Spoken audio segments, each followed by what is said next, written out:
What's up, guys? How y'all doing? Oh, you know that I usually play the pledge, so I'm going to play the pledge right quick.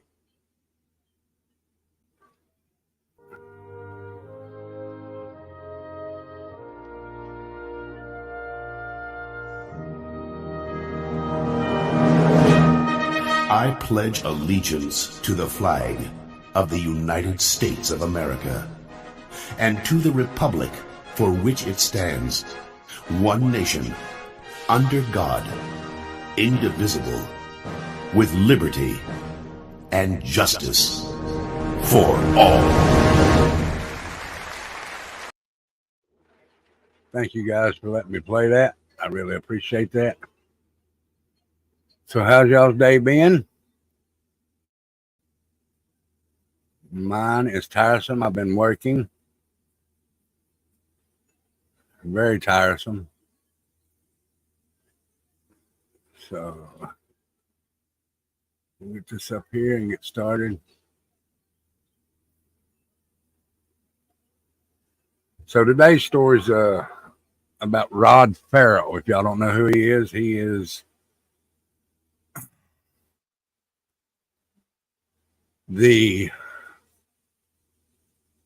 a vampire killer. His name is Roderick Justin Farrell. He was born March 28th, 1980.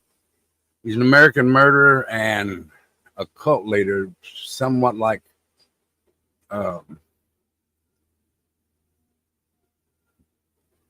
Charles Manson, somewhat.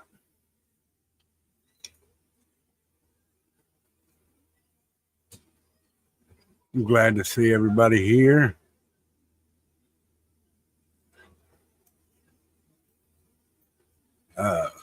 Let's see here.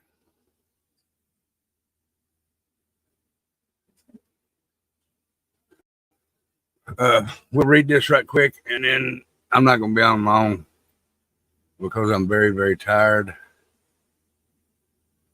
I've done put 50 hours in so far, and I'm very, very tired. Let me bring this up.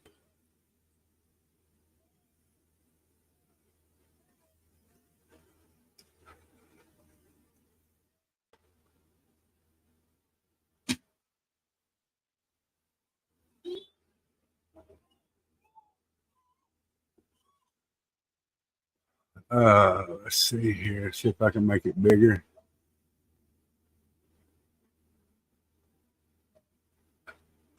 I hope y'all can y'all see that? Put a 1 in chat if y'all can see that.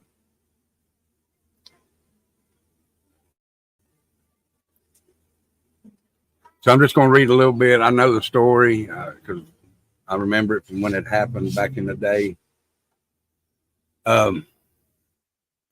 Roderick, he was from Murray, Kentucky, and he had a little clique that he called the Vampire Clan.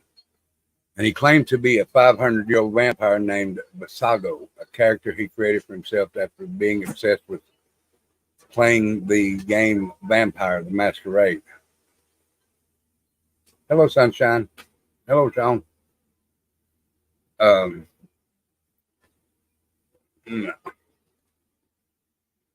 It was his mother, Sandra, who got him into the game Vampire.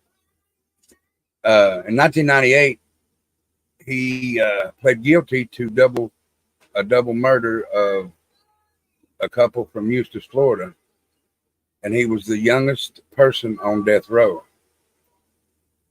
Originally sentenced to death, his conviction was overturned and reduced to life in prison.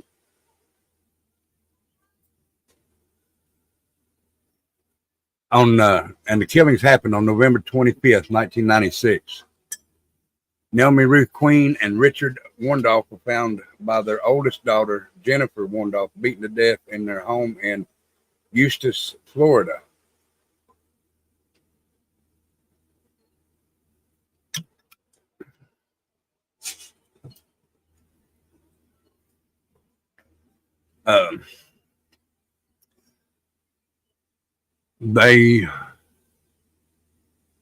The dad, he was 49 years old, and he was asleep on the couch, and his wife was in the shower.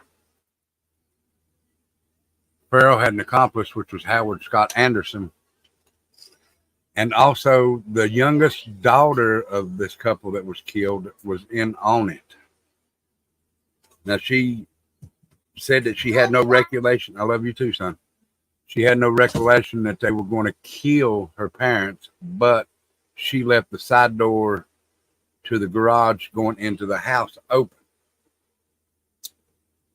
So he went in through the side door that was unlocked, and he picked up a crowbar. And before the dad even awakened, Farrell had beat him multiple times with it, fracturing his skull and breaking ribs, almost instantly knocking him out and killing him shortly thereafter. When Ruth found Farrell and Anderson in the home moments later, Farrell bludgeoned her to death, bashing her head with the crowbar.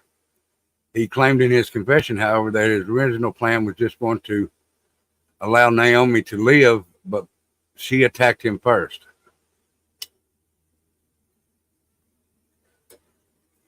Now, that's just his story that he put out there, which angered him and made him change his mind, so he killed her also. Richard also had burn marks in the shape of a V. It was said that the V was for Farrell's symbol, which he accompanied with a dot for each person he considered to be in his cult. The victims were the parents of Heather Wendorf, a longtime friend of Rod's, whom he was helping to run away from the home. That she described her home as a living hell. Heather and the other girls that were with Farrell and Anderson were not at the Wendorf home when the murders took place. And they were Charity Kazee and her friend Dana Cooper. They had driven Heather to her boyfriend's apartment so Heather could say goodbye before leaving for New Orleans, leaving Roderick and Scott outside the home. After 4 days of driving through the states, the group was found in Baton Rouge, Louisiana. It's believed that Farrell liked a video arcade in New Orleans, and they were headed there. One of the girls, Charity Kazee, placed a call to her grandmother in South Dakota. The group needed money, and Charity thought her grandma could help. However, Charity's grandmother informed police about her whereabouts and helped them trick Farrell, Wendorf, and the rest of the teens into going into the local Howard Johnson's hotel, where they were arrested by waiting law enforcement. Before were held at a Baton Rouge jail for a week before being extradited back to Florida. They were initially booked at the Lake County Jail, then later removed to a juvenile facility in Ocala. Now, when they arrested them,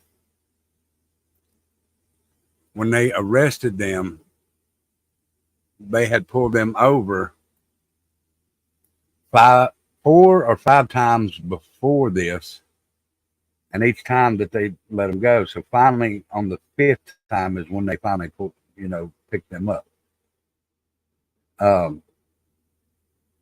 And the jail that they put them in Baton Rouge, they didn't have many cells, so they put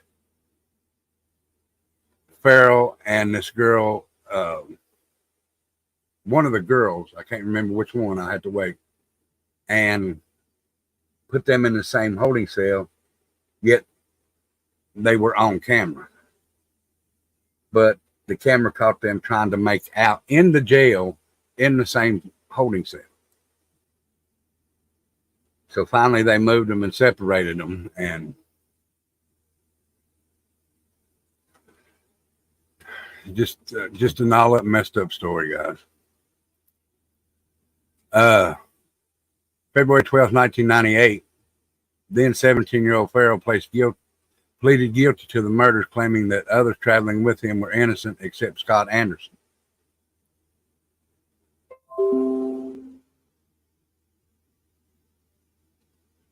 Farrell's attorneys tried to argue that he was insane and he had been diagnosed with mental disorder, including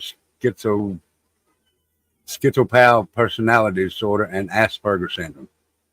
The University of Florida further attested that Rod could sometimes witness spiritual things like angels and demons. which that part was in his vampire reality.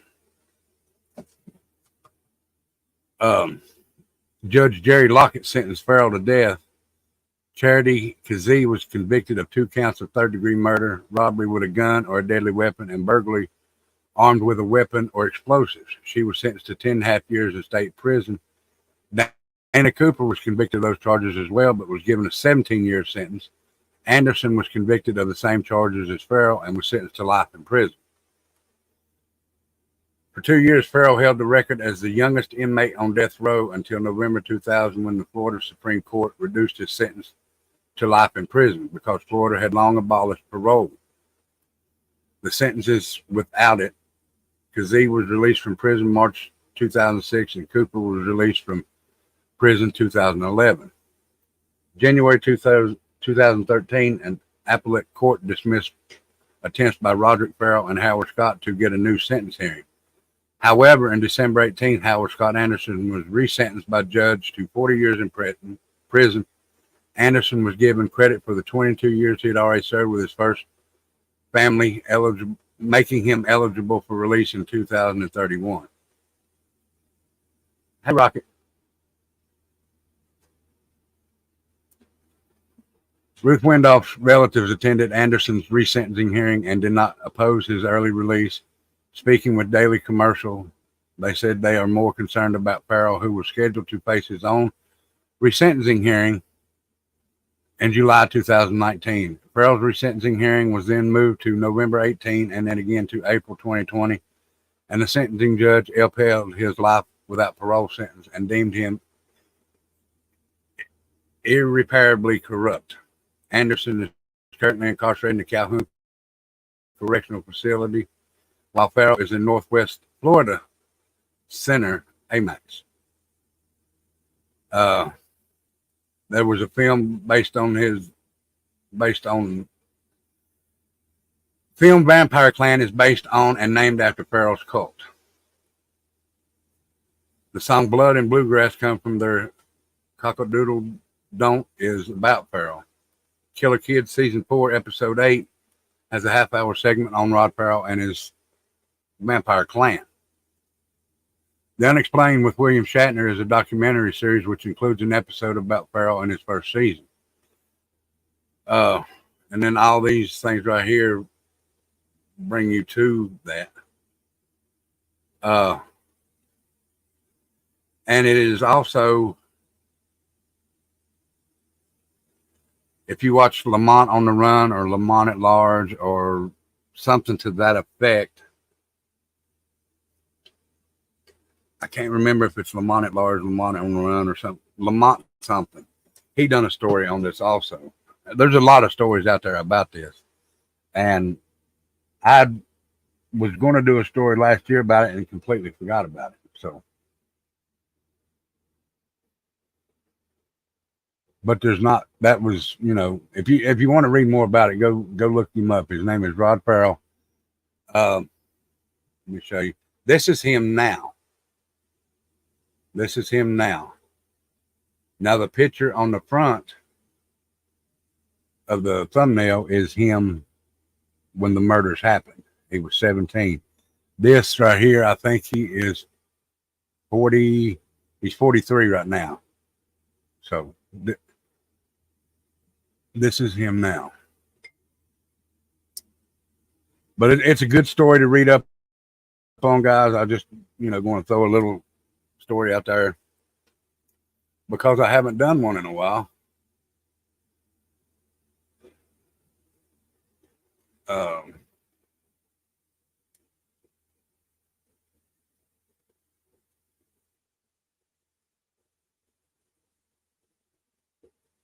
Because I've been working overtime and stuff like that.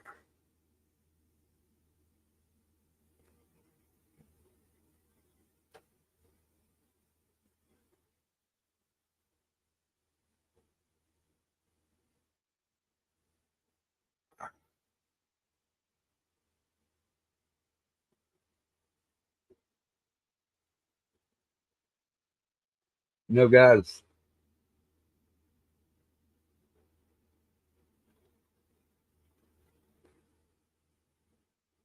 I really,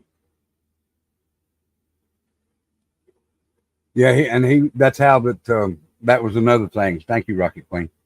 He also, if you wanted to join his gang, club, clique, whatever he called it, I can't remember now.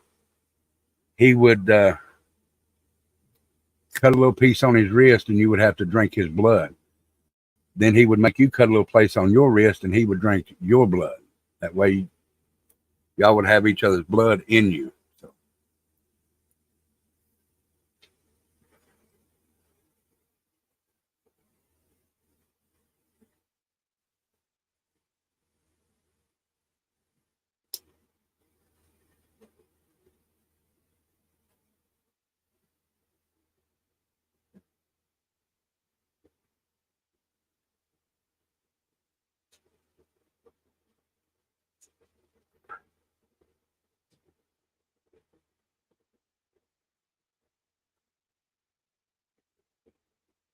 So how's everybody been today? I'm not going to be on here much longer, guys. Seriously, I'm very, very, very, very tired. Um, I've done 12-hour shift today as of right now, and I'm probably have to work tomorrow. I've already got 50 hours in, well, 52 hours in. So I'm very, very tired. And like I said, I may have to work tomorrow and I may have to work Friday. But I am very tired. And I'm not trying to be mean toward anybody in here.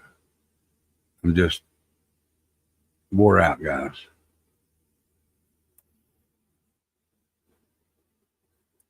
So please don't be upset. And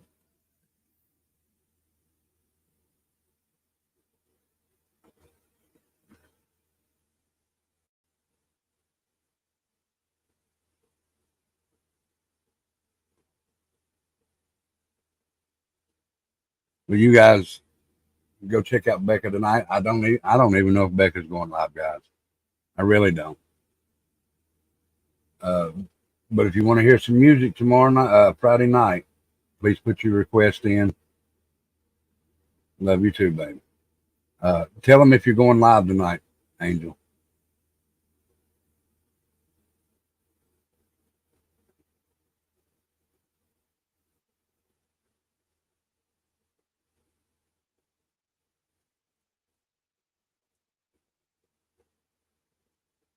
Yes, there's the bonfire.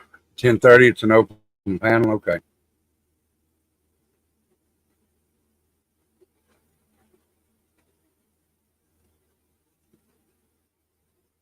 Eastern. Thank you, guys.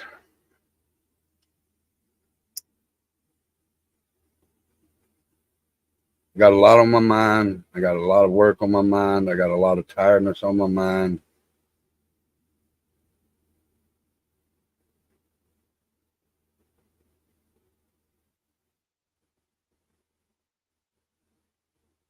I miss Summer Thunder. How are you?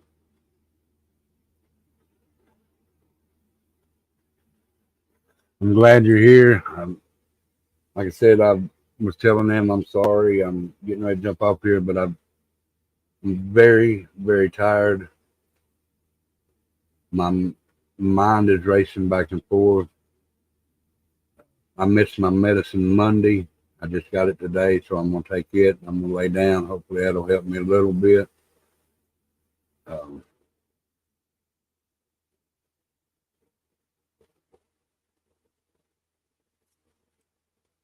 but like I said, 52 hours and got to work maybe tomorrow and possibly Friday. I'm just wore out, guys.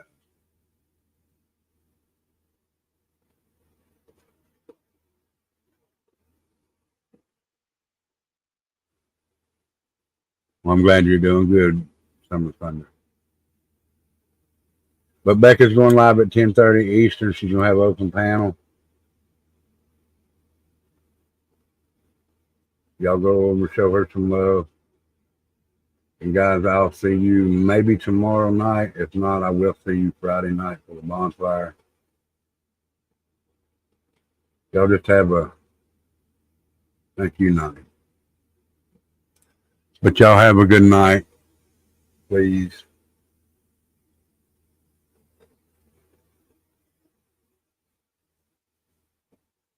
Just be good, stay out of trouble, and I will see y'all tomorrow night.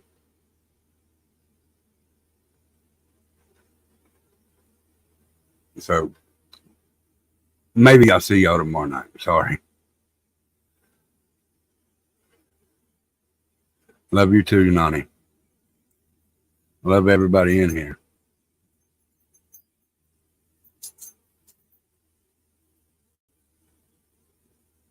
So you guys stay out of trouble. I love each and every one of you. Thank you for being here. Thank you, Summer Thunder. And I will try. But don't forget, Becky is going live at 10:30 Eastern, so go over and show her some love. And I know most of you will. Most of you might be going to bed at that time, but still, if you're not, go over and show her some love. Y'all be good, stay out of trouble. I love each and every one of you. And remember, I don't say see you, or don't say bye over here. I just say see you.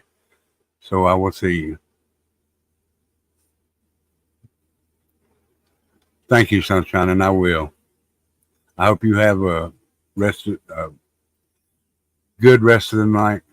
Y'all be good, be safe. And I'll see you. If it's not tomorrow, I will see you Friday, okay? I love each and every one of you. Y'all have a good night.